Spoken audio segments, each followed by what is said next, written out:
Hello बच्चों, चलिए प्रश्न को पढ़ते हैं। किस ताप पर एल्काइन श्रृंखला के द्वितीय अणु का अधिकतम प्रायिकता वेग 527 डिग्री सेल्सियस पर SO2 के समान होगा। आपको विकल्प दिए हुए हैं। विकल्प ए है 347 डिग्री सेल्सियस, विकल्प बी है 227 डिग्री सेल्सियस, विकल्प सी है 800 डिग्री सेल्सियस और विकल्प डी है 254 डिग्री सेल्सियस। तो आइए बच्चों, मुख्य अवधारणा को समझते हुए हम इस प्रश्न को हल करते हैं। तो इस प्रश्न को हल करने के लिए सबसे पहले हमें जो है प्रायिकता वेग का सूत्र पता होना आवश्यक है, जो कि हम यहाँ इस सूत्र की मदद लेंगे इस प्रश्न को हल करने के लिए, जो होता है 2RT/m। तो ये जो है इस सूत्र की मदद से हम इस प्रश्न को हल करेंगे। यहाँ T जो है ताप है तथा इसी प्रकार m जो है अणुभार है और R तो हम जानते हैं गैस नियतांक होता ही है और Bp जो है हमारा प्रायिकता वेग होगा। तो यहाँ इस सूत्र की मदद हम किस प्रकार लेंगे, तो इस सूत्र को हम प्रयोग करेंगे किस प्रकार, 2RT1/m1 अंडर रूट बराबर हो जाएगा 2RT2/m2। ये जो है यहाँ बराबर होगा।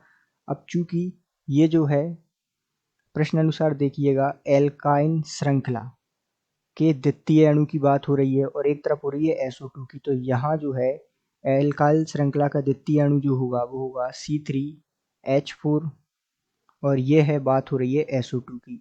तो इस प्रकार हम इनके बारे में अब जो मान है वो रखते चलते हैं। तो यहाँ होगा T1 बराबर T2 और ये बचेगा M1/M2, क्योंकि R से R जो है कट जाएगा, अंडर रूट से अंडर रूट हट जाएगा, 2 से 2 कट जाएगा, बाकी जो मान बचेगा वो इस प्रकार होगा।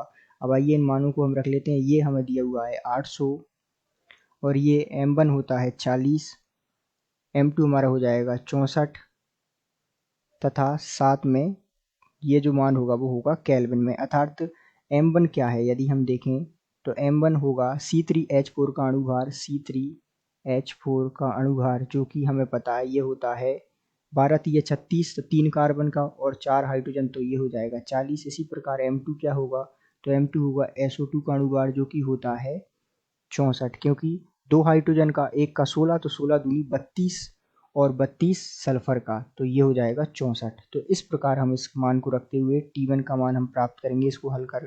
तो ये मान हमारे पास आ जाएगा 500 केल्विन, अर्थात यदि इसको डिग्री सेल्सियस में बदलेंगे तो ये होगा 227 डिग्री सेल्सियस। तो ये हमारे पास मान आ गया ताप का T1 का। अब आइए विकल्प चुनते हैं। तो हमारा उत्तर हो जाएगा 227 डिग्री सेल्सियस, अर्थात हमारा ताप का मान आ गया। तो हम कह सकते हैं कि दिए गए प्रश्न का सही उत्तर विकल्प बी है। आशा करते हैं आपको समझ आया होगा। धन्यवाद।